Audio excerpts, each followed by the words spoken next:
professeur Elitiala. Je suis le président honoraire de l'association des anciens de la faculté de médecine de l'université de Kinshasa. J'ai eu le plaisir et l'honneur de diriger cette association depuis sa création en 2009 jusqu'en février de cette année. Durant ces 13 ans, j'ai eu à diriger cette association. J'étais un président heureux, mais il fallait bien passer le flambeau à quelqu'un d'autre, démocratie oblige. C'est ainsi qu'à l'Assemblée générale qui a eu lieu le 20 février de cette année, j'ai passé le pouvoir à mon frère et ami, le docteur Daniel Tondango, que beaucoup de gens connaissent bien, qui est un garçon brave et très dynamique.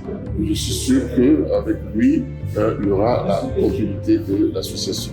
Comment est venue l'idée de créer cette association?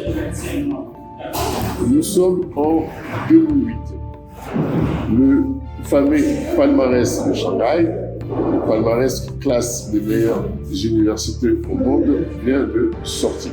L'université de Kinshasa, longtemps considérée comme l'une des meilleures universités africaines, ne figure pas parmi les top 100 des meilleures universités africaines. Cela va susciter beaucoup de discussions, des polémiques entre un groupe d'amis via les réseaux sociaux. Deux questions vont jaillir de cette discussion. La première, comment sommes-nous arrivés là, nous, l'université de Kinshasa?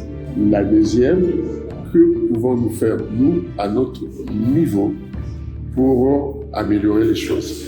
À la première question, comment sommes-nous arrivés là?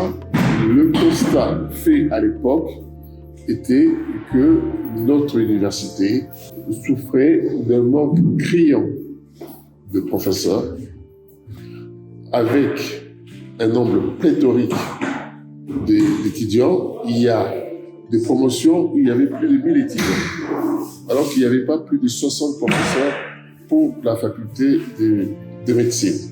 Et des cours étaient donnés dans des bâtiments vétustes, avec des bibliothèques vides qui comprennent des vieux bouquins, des laboratoires sous-équipés. Pas étonnant que dans ces conditions, des productions scientifiques, c'est l'un des critères majeurs sur lequel se basent ces classements. Pas étonnant que l'université de Kinshasa n'y figure pas. Que pouvons-nous faire, nous, en tant qu'anciens de l'université, pour améliorer cette situation? C'est alors qu'est née l'idée de créer une association d'anciens élèves, comme ça se passe partout ailleurs, l'université de Harvard, l'université de Cambridge, Oxford, toutes ces grandes universités ont des associations des alumni qui contribuent au fonctionnement de leur université. Pourquoi ne ferions-nous pas la même chose? C'est ainsi que nous avons eu l'idée de créer cette association. Une première réunion préparatoire a eu lieu à mon domicile. Étaient présents des gens que vous connaissez bien, le docteur Daniel Tondango, qui est actuellement président de l'association, le docteur Amoussine, le secrétaire général, le docteur Ambroise Manika, le docteur Alphonse Nzomvama, le docteur Edouard Kenga, le docteur Michel Mimba, et moi-même bien sûr. Après cette réunion préparatoire qui a eu lieu en février 2009, nous nous sommes retrouvés en mars, exactement le 28 mars 2009, à l'Assemblée générale constitutive. Avant même d'annoncer officiellement la création de cette association, il y avait déjà une centaine d'anciens qui nous ont rejoints, parmi lesquels il y avait le nouveau recteur de l'université, le professeur Jean-Marie Kayembe, et le professeur Antoine Chipi, qui est actuellement le secrétaire général chargé de la recherche. L'un comme l'autre n'occupait aucune fonction administrative à l'époque. C'était des Ahmediens comme tout le monde, mais qui avaient déjà adhéré à cette idée. Et lors de l'Assemblée générale constitutive, nous avions décidé que les centaines de membres qui avaient adhéré spontanément étaient considérés comme des membres fondateurs. 2 ans après, en 2011, on décide de venir à Kinshasa pour organiser notre premier congrès.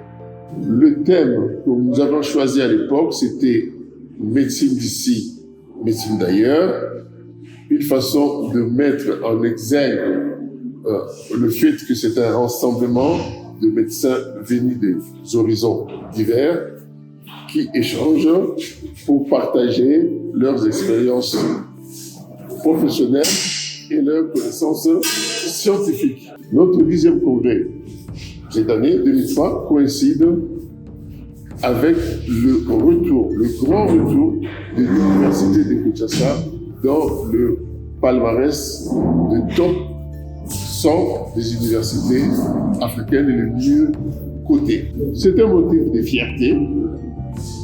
Cela a été possible grâce à tout le monde, aux autorités politiques d'abord, aux autorités administratives de l'université, aux professeurs, aux étudiants et bien sûr aux alumni. Voilà un peu notre petite histoire. Je suis le docteur Pierre Amoussini, secrétaire général de l'AFMED UNIKIN, l'association des anciens et des amis de la faculté de médecine de l'université de Kinshasa. Cette association existe depuis le 28 mars 2009. Elle regroupe les anciens, c'est-à-dire que les personnes qui ont étudié à la faculté de médecine au moins une année, et les amis, ce sont les personnes qui acceptent nos statuts et soutiennent notre projet associatif. La première réalisation est d'avoir créé un espace où les anciens et les amis discutent de différents sujets de médecine ou sujets en rapport avec la société tout simplement. Cela a permis de créer un lien entre les anciens qui vivent dans des continents différents et cela nous a permis aussi de nous rapprocher de la faculté de médecine de l'université de Kinshasa. Pour y parvenir, nous avons créé successivement un groupe Yahoo où les échanges se faisaient par mail. Et depuis quelques années, tout se passe plutôt par téléphone portable. Donc il y a eu un groupe WhatsApp qui était très actif. Et actuellement, le groupe social de l'AFMED se trouve sur l'application Telegram. Ces différents groupes ont permis la création d'un lien entre les anciens qui sont éparpillés à travers le monde. C'est un réseau d'anciens et d'amis de la faculté de médecine de l'université de Kinshasa. Et cela nous rapproche de plus en plus de notre faculté mère. La deuxième réalisation de l'AFMED est le soutien de la faculté de médecine de l'université de Kinshasa dans ses différentes missions, c'est-à-dire l'enseignement, les soins et la recherche. Ce soutien est à la fois matériel, financier et un soutien moral. Concernant l'enseignement, l'AFMED a apporté son soutien depuis 10 ans à la formation médicale continue des médecins et des assistants. Formation médicale continue qui se fait sous forme de congrès. Le plus important, c'est le congrès international de l'AFMED qui existe depuis 10 ans et qui se tient à Kinshasa. Le deuxième est le congrès médical parisien que nous avons réalisé pendant 4 ans et dont la 5e édition est en préparation. L'AFMED soutient la formation des assistants à Kinshasa ou à l'étranger. À Kinshasa, plusieurs membres de l'AFMED échangent, discutent dans des groupes WhatsApp avec les assistants des cliniques universitaires, par exemple, sur des sujets, sur des cas cliniques, et permettent à tout le monde d'avancer. Et à l'étranger, il y a de plus en plus d'assistants qui sont reçus dans des services en France, en Belgique, grâce à l'appui des membres de l'AFMED UNIKIN. Donc notre association joue un rôle important dans la formation des assistants. Le soutien matériel et financier porte sur la réfection des locaux de la faculté, les dons de matériel, de matériel médicaux aux cliniques universitaires de Kinshasa, et